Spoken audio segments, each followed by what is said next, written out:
ஹல்லேலூயா, உமக்கு நன்றி. எந்த சூழ்நிலை வந்தாலும் நான் ஆண்டவராக இயேசு கிறிஸ்துவை துதிக்கிற துதியை ஒருபோதும் நிப்பாட்ட மாட்டேன்னு சொல்லுங்க.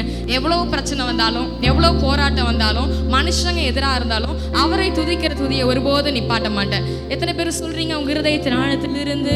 புயல் அடித்தாலும் அலை அடித்தாலும் என் துதிகள் ஓயாது, கரை தெரியாமல் கண்ணலைந்தாலும் என் துதிகள் ஓயாது, என் நம்பிக்கை அவமானாலும் என் துதிகள் ஓயாது.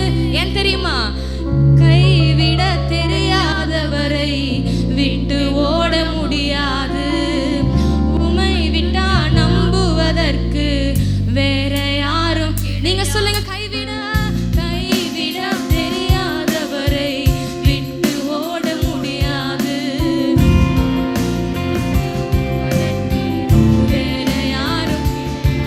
புயல் அடித்தாலும் அலை அடித்தாலும் என் துதிகள் ஓயாது, கரை தெரியாமல் கண் அலைந்தாலும் என் துதிகள் ஓயாது, என் நம்பிக்கை அவமானாலும் என் துதிகள் ஓயாது, கைவிட தெரியாதவரை விட்டு ஓட முடியாது, உமை விட்டா நம்புவதற்கு வேற யாரும் கிடையாது, கைவிட தெரியாதவரை விட்டு ஓட முடியாது.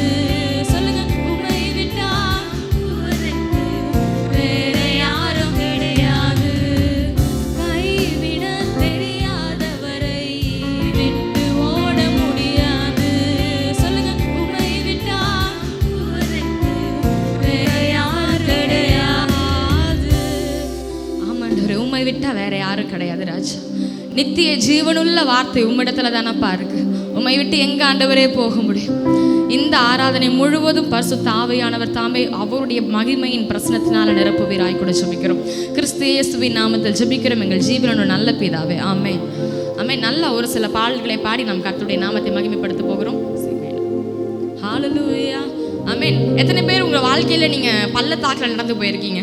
பள்ளத்தாக்குனா அந்த பிளேஸ்ல சொல்ல, அந்த மாதிரியான சூழ்நிலையில மனுஷங்கள்லாம் கைவிட்ட சூழ்நிலை, உங்களுடைய அடுத்து நாளைக்கு என்ன பண்ண போறோம், அடுத்த நிமிஷம் நிச்சயம் இல்லாத ஒரு வாழ்க்கை, அந்த மாதிரி ஒரு சூழ்நிலை எத்தனை பேர் கடந்து போயிருக்கிறீங்க?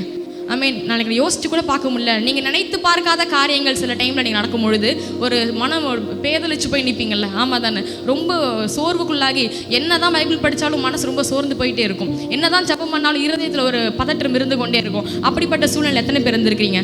ஆனாலும் இந்த இடத்துல நீங்கள் ஜீவனோடு தானே இருக்கிறீங்க. ஏன் தெரியுமா? ஆண்டவர் ஒருபோதும் கைவிட மாட்டார். ஆமேன். நீங்கள் பள்ளத்தாக்கில் நடந்து போனாலும் அவருடைய கரம் உங்களை பாதுகாக்கும். ஆமேன். நீங்கள் ஒவ்வொரு முறையும் அப்பா நீங்கள் கூப்பிடும் பொழுது அவருடைய கரம் வந்து உங்களை தூக்கி நிப்பாட்டும். ஏன்னா நம்ம அவருடைய பிள்ளைகள். ஆமேன். பிள்ளைகளுக்கு கிடைக்காத ப்ரிஃபரன்ஸ் வேறு யாருக்கு அவர் கொடுக்க போறார்? ஆமேன். நல்ல கரங்களை தட்டி பள்ளத்தாக்கில் நடக்கும் பொழுது என்னோடு கூட இருந்தீர் என்று சொல்லி பாடலை பாடி கர்த்தருடைய நாமத்தை மகிமைப்படுத்துவோம்.